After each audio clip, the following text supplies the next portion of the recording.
is Putin actually in the clear here in terms of being complicit, in that the Americans warned a week or two ago, people stay away from crowded venues, like exactly this.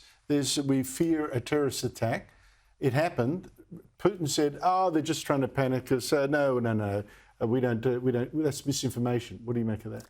Well, Putin... And, of course, the police did not arrive at the venue for an hour. Yeah, no, you're absolutely right, Andrew. Putin was a man formed, grown up and created in the KGB. He was a colonel in the KGB.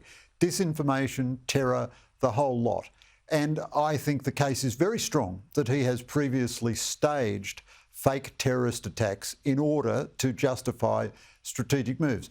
On the balance of the evidence we have so far, but let me hasten to say I don't know, but on the basis of the evidence we have so far, I think it is an Islamic State attack, which he is now ruthlessly exploiting. Now, it's true... I just mean that he was warned it was coming, he did nothing to prevent it, and the police didn't come for an hour.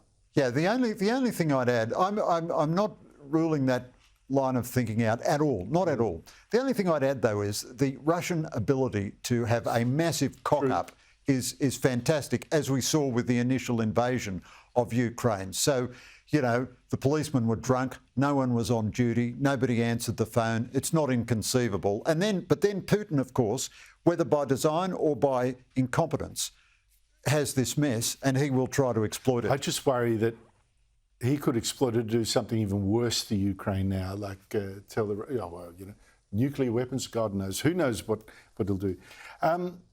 One thing this did bring out for me is also a reminder again that this is the sort of thing that Israel is fighting against themselves. Islamist terrorism. We've also seen France undergo the Bataclan theatre attack, Manchester undergo a Manchester Arena attack, the same sort of thing. And perhaps we, people in the West, should recall that the Islamist terrorism is not something Israel can appease any more than any Western country can. The enemy is the same. Well, that's absolutely right, Andrew. The Islamic State is trying very hard to reconstitute itself in a number of territories, in particular Afghanistan, which is now a very permissive environment for terrorists. It has come in waves. It's come and gone in waves. It tends hideously to say this, but it's true, to get great prestige from these big mass terrorist attacks.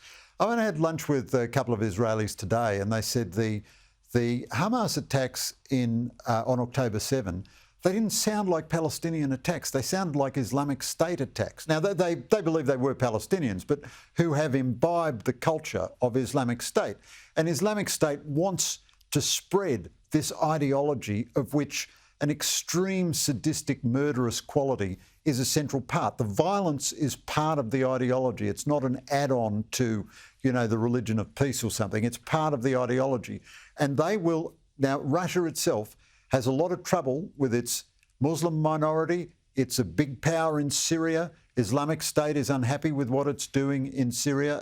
It seems that Russia vetoed a second Syrian front against Israel because it didn't want its own military bases put under threat, and it didn't think the Syrian army could fight. So there's a big agenda here, and I think the terrorists are trying to make a comeback because, like China and Iran and Russia, they've seen a certain weakness in the West. Coming back to the same theme again and again. Absolutely. Greg Sheridan, thank you so much indeed for your time. Thanks, Andrew.